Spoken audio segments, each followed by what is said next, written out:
Recently, I set off on a journey across 2 months and multiple countries, from the streets of Munich to the jungles and wetlands of Uganda, and finally, the sprawling savannas of Tanzania. Today, I take you to the start of my Ugandan adventure as we navigate the swamps in search of the prehistoric-looking Shoebill Stork.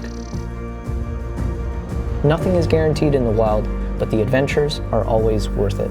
So with that, expect anything, enjoy everything, and let's start the show.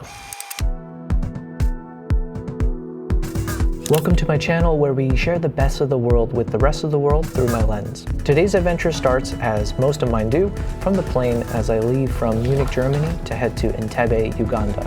I'll be spending the next week and a half there as I take a couple of photographers with me to search for wildlife. In case you haven't watched my first episode explaining the full context of my 2-month adventure, I've linked the video, which I hope you check out.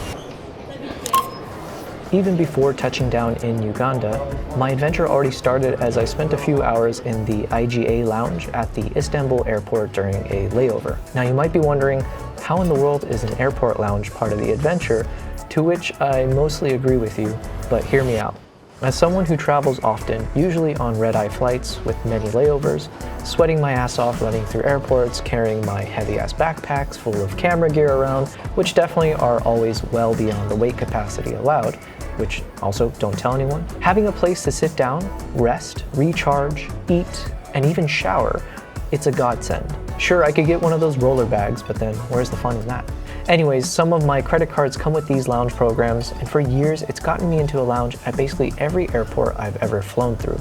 I swear I won't flex random perks like this often, but I figured I'll share more behind the scenes of how I survive traveling the way I do. For me though, I just went straight for the coffee machine, and after confusing the bartender a bit, I finally made myself a well-earned iced coffee. Anyways, the next leg of my flight was uneventful, and just like that, I'm back in the Pearl of Africa, Uganda. Hi, I remember you. Wait, what was your name again? Matthew. Yes. Matthew. Hi. Welcome, Yobel. I'm Aaron. Erica? Aaron. Nice to meet you, Yobel.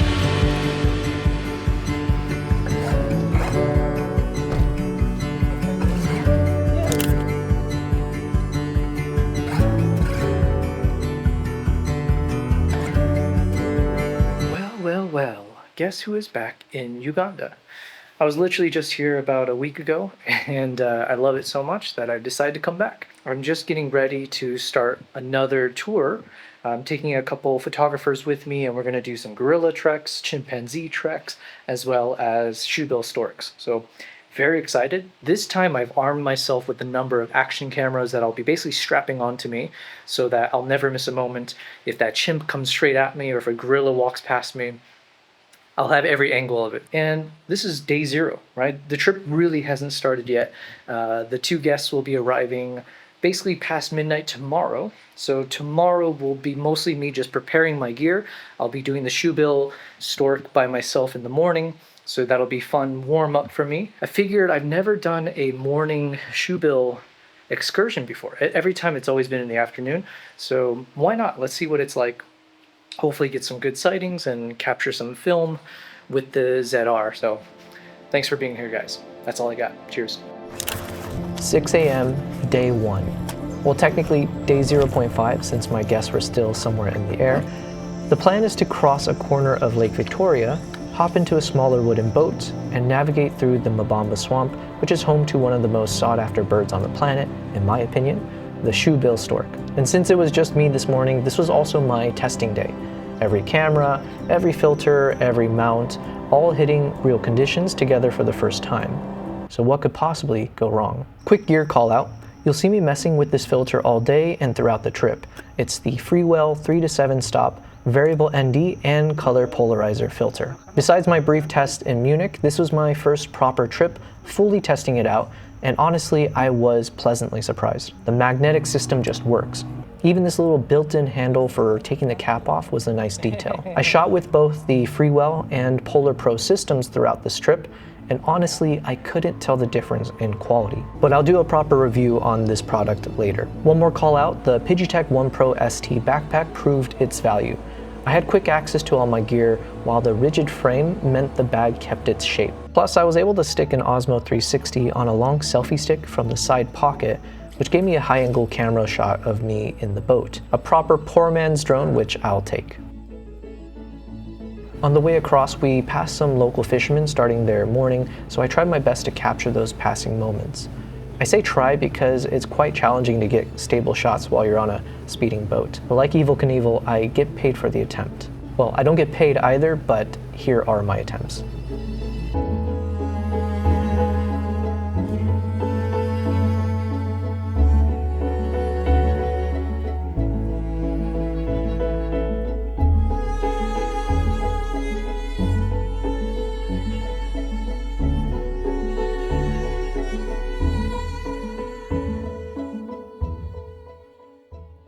Now remember when I said what could possibly go wrong?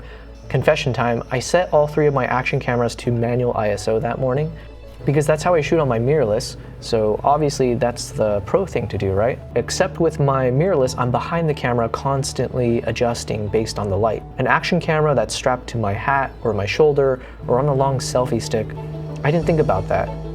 So as the sun got brighter and the clouds kept rolling in and out, my point of view footage slowly turned into overexposed soup. It took a while before I noticed and corrected my mistake, but honestly that's exactly what this solo day was for. These cameras exist so I never miss a moment while my hands are busy with the Nikon ZR.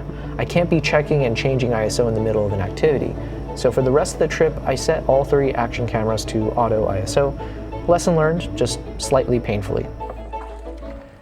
After a bit of searching, we finally encountered the Shoebill Stork. They stand over a meter tall, standing motionless while staring deep into your soul to see if you're worth its time. We spent the better part of an hour with this one, so please enjoy some of the best moments I captured of this majestic creature.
Day 1 in the books. 1 shoebill, a few fishermen, several minutes of overexposed clips, and every lesson I needed before the real job started.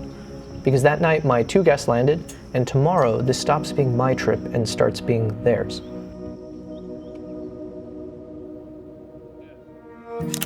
Welcome to the first day of our epic group tour. My guests Dennis and Fiona both shoot Nikon, which meant I could loan them some of my lenses if they wanted.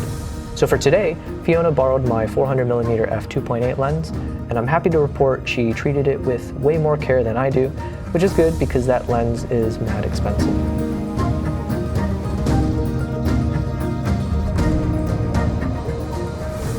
Here's how I run these tours. My guests shoot the wildlife and I shoot my guests. It's a little bonus I like to give anyone who joins me. By the end of the trip, they fly home with their own photos, plus a photo book and video montage of them actually out here doing the thing. Because the one thing every photographer forgets to capture is proof that they were there. Always behind the lens, not in front of it.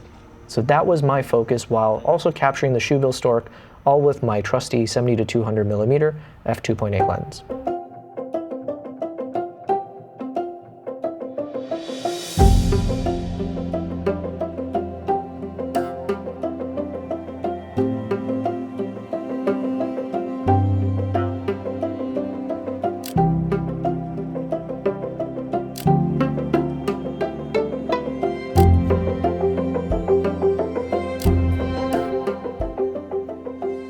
before we cap off the experience, I want to dedicate my next shout out to the guides, because this right here is one of the toughest jobs out there.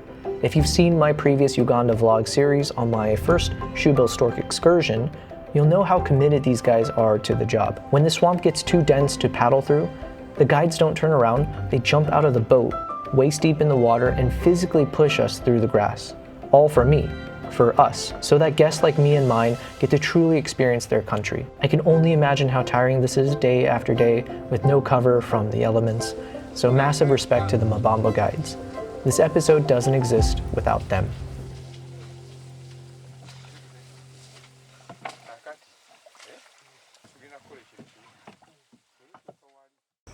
And just like that, the first wildlife adventure of the Uganda tour was a wrap.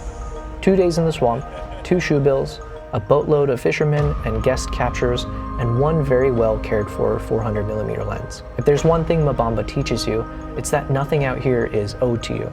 The bird shows up or it doesn't. The light cooperates or it doesn't. You just show up prepared and let the wild decide. All is well so long as you expect anything, enjoy everything. Oh, and before you go, if you ever want to join me on one of these adventures, I've run close to a dozen tours in the past 2.5 years across Africa and Asia, and it's something I'll be promoting more regularly in the coming years. You can go to my website to learn more about my group and private tours. That's also where you'll find my photo presets, soon my own LUTs, and all the gear I shoot and travel with. Everything's linked down below. And if you enjoyed the video, consider dropping a like, subscribing, turning on the notification bell, and leaving a comment. All of it does help the channel tremendously, and of course I appreciate it. And with that, next time we trade the swamps for the jungle as we head into chimp territory in Kibale Forest. I'll see you there.